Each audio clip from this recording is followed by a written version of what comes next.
तो दोस्तों, अब से आगे यदि आप किसी गवर्नमेंट हॉस्पिटल में अपना खुद का या फिर अपने परिवार के किसी सदस्य का इलाज करवाने के लिए जाते हो तो अब आपको ऑनलाइन टोकन काटना होगा आभा मोबाइल एप्लीकेशन के माध्यम से। अगर आप ऐसा नहीं करते हो तो आपको कई तरह की असुविधाओं का सामना करना पड़ सकता है। यह भी हो सकता है कि शायद आपकी ओपीडी या पर्ची वो नहीं कटे, यह भी हो सकता है कि आपको एक लंबी कतार में है वो लगना पड़ सकता है, और यह भी हो सकता है कि शायद समय पर आपका इलाज नहीं हो। इसलिए यह जो काम है यानी ऑनलाइन टोकन काटने का जो काम है वो आप अपने घर से ही करके है वो चलिएगा, ताकि हॉस्पिटल में जाते ही आपकी ओपीडी बन जाए और तुरंत आपका इलाज हो जाए। तो ऑनलाइन ये टोकन कैसे काटा जाता है इसकी पूरी प्रोसेस इस वीडियो में आपको बताने वाला हूं। नमस्कार साथियों, मैं हूं आपका अपना साथी राजगुरु जी। तो साथियों, अक्सर आपने देखा होगा कि जब भी अपन किसी सरकारी अस्पताल में इलाज करवाने के लिए जाते हैं तो ओपीडी पे जाते हैं जहां पे अपनी पर्ची कटती है। तो ये जो पर्ची है वो कई तरीके से कट रही थी, ऑफलाइन भी कट रही थी और आजकल यहां पे देखिए आधार कार्ड के माध्यम से भी कट रही थी। लेकिन यदि आप इन दिनों में हॉस्पिटल में गए होंगे तो वहां का जो कर्मचारी है जो ओपीडी में बैठा वो आपको ये कहता है कि बाहर एक क्यूआर कोड लगा हुआ है, इसको स्कैन कीजिएगा और टोकन नंबर वो जनरेट कीजिएगा। अब जो लोग पढ़े लिखे हैं वो तो तुरंत समझ जाते हैं, लेकिन हमारे जो बूढ़े माता पिता हैं जो अनपढ़ है या फिर जो पढ़े लिखे भी हैं जिनको टेक्नोलॉजी का खास ध्यान नहीं है, उनको ये बड़ी समस्या का सामना करना पड़ता है। तो ऐसे में इधर उधर घूमते हैं किसी से मदद लेने के लिए, उनकी यहां पे ओपीडी नहीं बनाई जाती, उनकी पर्ची नहीं काटी जाती है। क्यों? क्योंकि अभी यहां पे देखिए अपने राजस्थान के साथ साथ पूरे भारतवर्ष के अंदर जितने भी सरकारी हॉस्पिटल हैं यहां पे जो टोकन नंबर वो ऑनलाइन कर दिया आभा मोबाइल एप्लीकेशन के माध्यम से। देखिएगा, आभा कार्ड का नाम आपने सुना होगा। ये जो आभा कार्ड है हर एक व्यक्ति का स्वास्थ्य कार्ड होता है जिसके अंदर उसके स्वास्थ्य से रिलेटेड हर प्रकार की जानकारी स्टोर रहती है कि उस व्यक्ति को किस समय क्या बीमारी थी, ब्लड ग्रुप कौन सा वगैरह वगैरह, कहां इलाज करवाया था, ये इसी कार्ड के अंदर वो शामिल रहती है। लेकिन इसको यूज किसी ने नहीं किया। हालांकि यहां पे देखिए ये जो प्रोसेस है स्कैन वाली है वो नई नहीं है, कई सालों से ये चल रही है, लेकिन लोग इसमें रुचि नहीं ले रहे थे। अब लोगों ने तो रुचि नहीं ली, लेकिन अब सरकार है इसमें रुचि है वो रहने लग गई है। तो यहां पे देखिएगा, अब जैसे आप किसी सरकारी हॉस्पिटल में जाओगे तो यहां पे आपको क्यूआर कोड के माध्यम से टोकन है वो काटना पड़ेगा। तो करना क्या है, देखिए इसके लिए आपके मोबाइल के अंदर आपको 2-3 एप्लीकेशन है वो इंस्टॉल करना है। वो प्रोसेस मैं आपको बता देता हूं, फिर आगे कुछ खास बातें आपको मैं बताऊंगा। तो यहां पे देखिएगा, मैं साथ साथ एक बार स्क्रीन रिकॉर्डिंग अपने मोबाइल की वो स्टार्ट कर लेता हूं और यहां पे आप देखिएगा और फॉलो कर लीजिएगा। एक साधारण व्यक्ति है आराम से स्टेप है वो कर सकता है। जैसे आप टोकन घर से काट लोगे ना, तो जैसे आप ओपीडी में जाओगे, लो भैया मेरा टोकन नंबर, तुरंत आपको पर्ची दे देंगे और तुरंत आप है डॉक्टर को वो दिखा देंगे। तो यहां पे देखिएगा गूगल प्ले स्टोर से आपको 2 मोबाइल एप्लीकेशन इंस्टॉल करना है। क्या करना है, सबसे पहले गूगल प्ले स्टोर को आपको ओपन करना। पहली जो मोबाइल एप्लीकेशन होगी वो होगी आधार फेस आरडी, FAC ऐसे लिख दीजिएगा, फेस आरडी। ये जो मोबाइल एप्लीकेशन मैं आपको दिखाना चाहूंगा, यहां पे देखिएगा ये मोबाइल एप्लीकेशन है, देख लीजिएगा ध्यान करके, इसे इंस्टॉल कर लीजिएगा। ठीक है, ये आपके मोबाइल के बैकएंड में इंस्टॉल होगी, आपको कहीं पर दिखाई नहीं देगी। जो और एप्लीकेशन आपको दिखाई देती है उस तरह से नहीं दिखाई देगी, ये बैकएंड में काम आने वाली है। ठीक है, चलिए इसके अलावा यहां ये किसके लिए यूज आएगी आगे हम बात करेंगे। दूसरी यहां पे जो मोबाइल एप्लीकेशन है वो है आभा, लिखिएगा यहां पे आभा, इस तरह से आप लिखिएगा तो देखिए आभा कार्ड या आभा जो भी सर्च आपको मिल रहा है सबसे ऊपर देख लीजिएगा। यहां पे देखिएगा इस तरह की ये मोबाइल एप्लीकेशन है जिसका नाम है आभा, इसे आपको इंस्टॉल कर लेना है। अब यहां पे देखिए मैं ऑलरेडी है इसे इंस्टॉल कर चुका हूं, मैं डायरेक्ट इसे यहीं से ओपन करता हूं। जब आप पहली बार इसे ओपन करोगे तो यहां पे देखिए इसका कुछ इस तरह से इंटरफेस है आपको दिखाई देगा।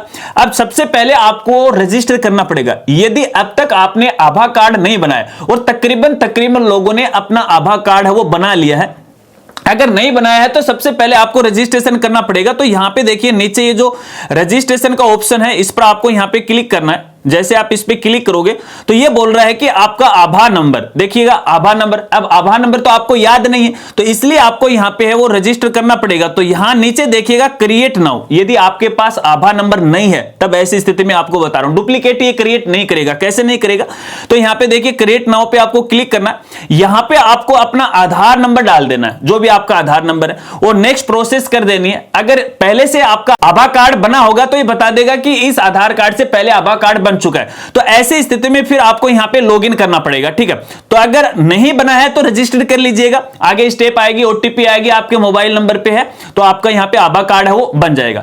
इसके बाद आपको यहां पे देखिए लॉगिन करना पड़ेगा, वापस आपको बैक आना है, लॉगिन वाले ऑप्शन पे आपको यहां पे क्लिक करना है। अब आप लॉगिन किसके माध्यम से करना चाहोगे, तो यहां पे देखिएगा कई स्टेप हैं, कई प्रोसेस हैं। आप आधार नंबर से भी कर सकते हो, मोबाइल नंबर से भी कर सकते हो, आभा एड्रेस और आभा नंबर से भी कर सकते हो। तो आपके लिए देखिए सबसे जो बेस्ट तरीका रहेगा वो आपका आधार नंबर रहेगा, क्योंकि आधार नंबर के जरिए आप करोगे ना तो डुप्लीकेसी कहीं पर भी नहीं होगी। तो आपको आधार नंबर वो सिलेक्ट करना है। अब इसके बाद देखिए सबसे ऊपर आपका आधार नंबर डालना है। अब नीचे आपको दो ऑप्शन मिलेंगे, यहां पे देखिए वैलिडेट यूजिंग आधार ओटीपी या फेस अथोराइजेशन। ठीक है, तो आपको यहां पे देखिएगा जो सुविधा आपको लगती है तो ओटीपी आप सिलेक्ट कर लीजिएगा। अगर आप यहां पे देखिएगा जो हमने देखिए आधार फेस आईडी वाली एप्लीकेशन इंस्टॉल की थी, अब उसका काम होगा बैकएंड में। तो यहां पे देखिए फेस आईडी से आपको करना है, एक बार मैं यहां पे आधार नंबर वो डाल देता हूं, उसके बाद यहां पे ये सिलेक्ट करना है। ठीक है, और कंटिन्यू वाले ऑप्शन पे क्लिक करना है। जैसे मैं यहां पे कंटिन्यू वाले ऑप्शन पे क्लिक करूंगा तो देखिए हमारी फेस आईडी वाली जो एप्लीकेशन है वो कुछ इस तरह से यहां पे ओपन हो जाती है। यहां पे देखिए शायद आपको दिख रहा होगा, और कई बार सिक्योरिटी रीजन के कारण ये जो स्टेप है यहां पे है स्क्रीन है रिकॉर्ड नहीं होती है। तो ऐसे में मैं आपको एक बार फिर से यहां पे दिखाना चाहूंगा दोबारा। यहां पे ये फेस आईडी ये चल रही है, देखिएगा कुछ इस तरह से दिखेगी यहां पे। ठीक है, ये इसके बीच के अंदर आपका जो फ्रंट कैमरा है ना, इसके बीच में आपको अपना चेहरा रखना है। जैसे मैं यहां पे रखूंगा इस तरह से, अपनी आंखें हैं वो बलकानी है। तो यहां पे देखिए कैप्चर नहीं हुआ, कैप्चर इसलिए नहीं हुआ क्योंकि यहां पे जो लाइटिंग वाइटिंग है वो सही तरीके से नहीं आ रखी है। तो एक बार मैं यहां पे लाइटिंग है वो सही तरीके से देख लेता हूं, चेहरा अपना दोबारा ले लेता हूं। आप ओटीपी के दोबारा कीजिएगा, आपके लिए आसान रहेगा यहां पे। तो यहां पे देखिएगा हमारा ये देखिए फेस अथोराइज यहां पे हो चुका है। जैसे फेस अथोराइज होगा तो यहां पे देखिए आपके सामने दो ऑप्शन आएंगे। यहां पे देखिए आपका आभा एड्रेस है, एक बार मैं आपको हाईलाइट करके दिखा देता हूं। यहां पे देखिएगा मेरे केस में यहां पे दो आईडी बन रखी है, एक तो यहां पे देखिए मेरे नाम से यहां पे बन रखा है, और नीचे यहां पे देखिएगा हमारी जो आभा आईडी थी उसके नाम से वो बनाई हुई है। ठीक है, तो किसी एक को आप सिलेक्ट है वो कर लीजिएगा। अगर आपके केस में भी दो है तो एक को सिलेक्ट कर लीजिएगा। ठीक है, और खास तौर पर आभा नंबर को जरूर सिलेक्ट कीजिएगा। तो मैं इसको सिलेक्ट कर लेता हूं, कंटिन्यू वाले ऑप्शन पे आपको क्लिक करना है। जैसे आप क्लिक करोगे तो यहां पे तो देखिए आपका आभा नंबर दिखाई देगा, आपका आभा एड्रेस है वो भी आपको दिखाई देगा, ऊपर आपकी फोटो वगैरह वगैरह आपको यहां पे वो दिखाई देगी। अब दोस्तों यहां पे नीचे देखिए आपको एक ये स्कैन का ऑप्शन है वो दिखाई दे रहा है, इस पर आपको यहां पे क्लिक करना है। जैसे आप इस पे क्लिक करोगे तो देखिए इस तरह से यहां पे आपका जो कैमरा है वो चल जाएगा। तो ऐसे में देखिए ये कैमरा है वो चल रहा है। ठीक है, अब यहां पे जो आप गवर्नमेंट हॉस्पिटल की ओपीडी खिड़की पे जाते हो तो उसके साइड के अंदर आपको एक क्यूआर कोड देखने को मिलेगा, वहां पे चिपका रहेगा। उस क्यूआर कोड को स्कैन करना। हालांकि देखिए मैं यहां पे है नहीं कर रहा हूं क्योंकि मेरे पास क्यूआर कोड तो नहीं है। यहां पे देखिए आप डायरेक्ट भी स्कैन कर सकते हैं, और यहां से देखिए जो गैलरी है वो भी आप यहां पे सिलेक्ट कर सकते हैं। तो जो भी आपके मोबाइल के अंदर क्यूआर कोड वगैरह वगैरह वो सिलेक्ट कर लीजिएगा। ठीक है, तो यहां पे आपका एक टोकन नंबर जनरेट हो जाएगा। कैसे होगा वो आपको बता देता हूं। देखिए यहां पे मैं 2-3 दिन पहले ही एक गवर्नमेंट हॉस्पिटल में जाके आया था, है ना, तो उसकी प्रोसेस दिखा देता हूं यहां पे। तो देखिए मेरे केस में रिसेंट आ रखा नीचे, देखिएगा कि आप इस हॉस्पिटल में जाकर आए हो रिसेंट में। ठीक है, तो मैं इस पर ही क्लिक करता हूं। जैसे आप इस पर क्लिक करोगे, जैसे आप देखिए क्यूआर स्कैन करोगे ना, उसके बाद देखिए इस तरह का इंटरफेस आपको यहां पे देखने को मिल जाएगा। यहां पे आपका पूरा एड्रेस आपको मिल जाएगा, यहां पे कौन सा हॉस्पिटल है उस हॉस्पिटल का नाम आपको देखने को मिल जाएगा। ठीक है, अब टोकन आपको जनरेट करना है।